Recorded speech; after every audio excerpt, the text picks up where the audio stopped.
Here's a very interesting article in the local Vero Beach paper recently. The title is Vero Church Sued for Failure to Repay Loan Given by Member. It was November 2009, in the darkest days of the Great Recession, when Lori Billerman and her late husband responded to the church's call for help. The couple loaned $40,000 to Vero Vineyard Christian Church to help it through a rough patch, accepting the treasurer's offer of a 120-month repayment plan at 9% interest. Just 1 month earlier, according to court records, the treasurer addressed his fellow brothers and sisters in Christ with a letter offering them a once-in-a-lifetime chance to help support our work and receive a very nice income in return. The idea was that loans from the Biermans and other congregants who ponied up would help the church bridge a cash flow crisis, expand and increase its income enough to repay the money. It didn't work out that way. Today, Bierman, who lives in St. Lucie County, finds herself nearly $30,000 in the hole and facing mounting legal fees as she sues to get her money back. The church on 20th Street, where she raised so many of her prayers that had dissolved. The church on 20th Street, where she raised so many of her prayers, has dissolved. And Tony Valentino, pastor at the time of the loan, resigned after multiple moral failures were divulged, according to William Meffert, the minister who took Valentino's place. Valentino took with him $20,000 when the church shut down. Revenue from a 2016 sale of the church building. Meffert writes in a June 19 letter to the court that attempted to explain the circumstances of the loan and disclaim responsibility for repayment. But a judge Thursday said Bierman's case can still go forward. Granting the plaintiff's motion to strike, Judge Paul Kanarek said that the handwritten explanation filed by the former pastor was a legally insufficient response. Corporations can only be represented by a lawyer, he said, giving the now defunct church 20 days to retain counsel and file a response to Bierman's suit. If it doesn't, Kanarek warned, the next step will be to enter a default judgment on Bierman's behalf, that is, against the church. They took advantage of these people, said Bierman's lawyer, Leonard Villafranco, outside of the courtroom. They preyed on their generosity and their love of God. And Bierman and her late husband loaned them a large sum of money so that they could build their building and improve the church, and then they didn't pay him back. I think it's terrible that a church would take advantage of parishioners, especially somebody who just lost her husband, he later added. It just makes me sad. A default judgment would give Bierman the legal right to collect the funds she's due, so said the attorney, if she can find someone to collect from. The judge's order will permit her to go after the principals of the failed organization, says Villafranco. If the church distributed money improperly, or the personnel of the church did, then they can be held liable, he said, but it's difficult. My client is going to have to spend a lot of money going after her money.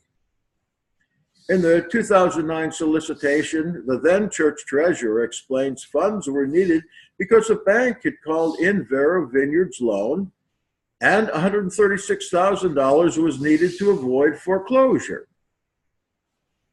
We did a significant amount of remodeling here, David Lewis wrote. We took an old department store building and made it into the beautiful facility that we have today. Altogether, we invested over $450,000 in the sanctuary, cafe, offices, kids' church.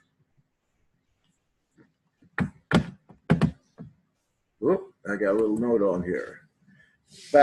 kids' church, nursery, and our music equipment and furnishings.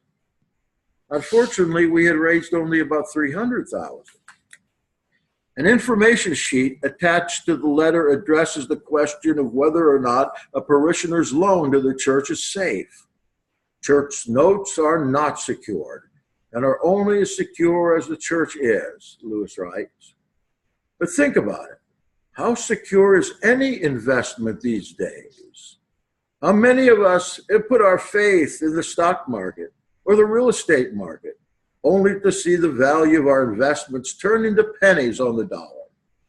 In the meantime, our church has had an exemplary record. But Medford says that by the time he joined the congregation in 2014, the financial situation was starkly different. Vero Vineyard had moved its congregation to 27th Avenue, and the church's debt was more massive than anticipated. In his notice to the court, the minister says that Pastor Valentino prioritized his salaries over the church's debt. It was our intention to see Bierman's note paid in full, he writes in the June letter. Unfortunately, the reputation of this church suffered greatly due to the mismanagement of the church affairs and finances by the previous staff and the multiple moral failures that were uncovered on behalf of the previous pastor. Medford says that as he transitioned into a full-time church leadership role, his predecessor set up a payment scheme that would allow the senior pastor to retain most or some of his $5,300 monthly salary during a one-year training period. Oh, I bet that hurt. Oh, not so much. Wait till you hear this.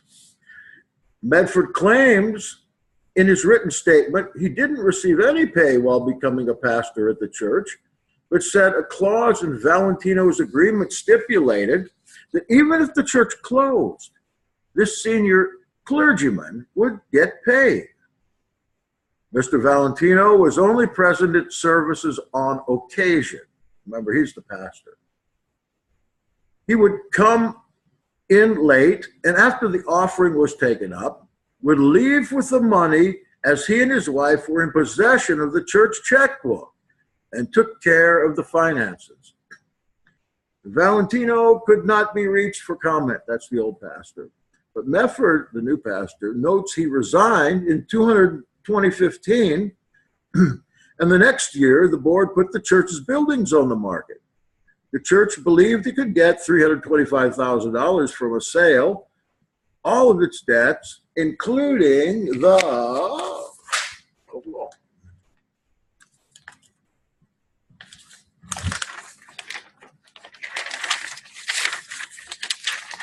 page 5, here it is, including the loan to Bierman, would be paid off, and there would be enough money left over to start a new church.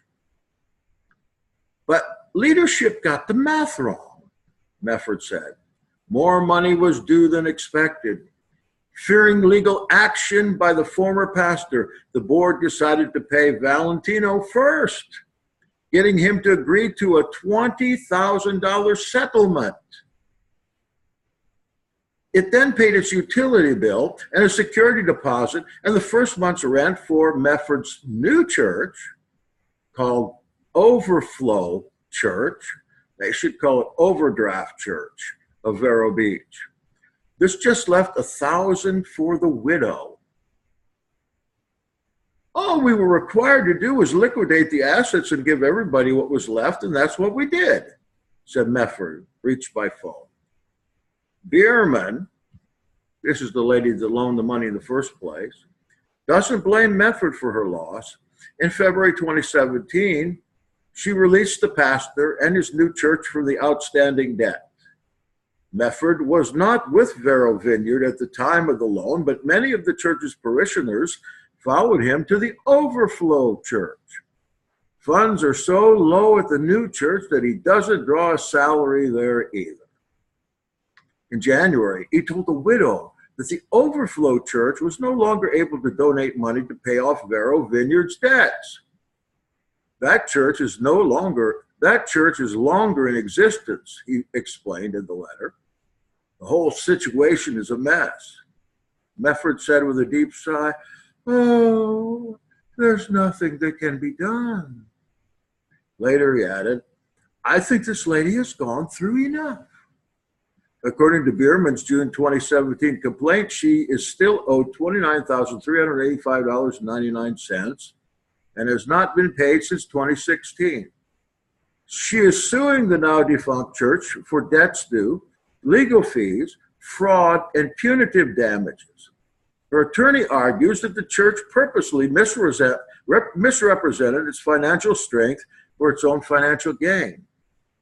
Valentino, that is the ex-pastor, wrote Bierman and her husband during the church's 2009 solicitation. He told the couple there was an urgent need for funds. Vero Vineyard's lending program is excellent, the pastor maintained. It is more generous in its interest payout than any investment I have seen. Oh my, how would we analyze that? Let me see. The first thing that strikes me is that this Mrs. Bierman lending $40,000 to her church and expecting 9% interest payback is imbecilic. Didn't she look into the actual finances of the church? Didn't she witness the pastor coming in, scooping up the offering and leaving? That's the other thing. The pastor coming in occasionally to scoop up the money in the offering, not to preach or anything, not to do pastoral work, just to scoop up the offering and leave, he and his wife. Well, that's number two. That's just crazy. Number three is that they scraped together what was a little church here anyway. This was not a big church, just a little storefront church. Scraped together a little bit of money, and they start a new property and a new church with a different name. And that this pastor doesn't get a salary. He shouldn't get a salary. He should go to jail. And the old one, and the woman that loaned the money, and the elders of the church, and the trustees of the church. And here, everybody's high and dry. Nobody's paid back. And they've got another church going with some of the same parishioners. Those parishioners ought to go to jail too, just for being so stupid. You know what I mean?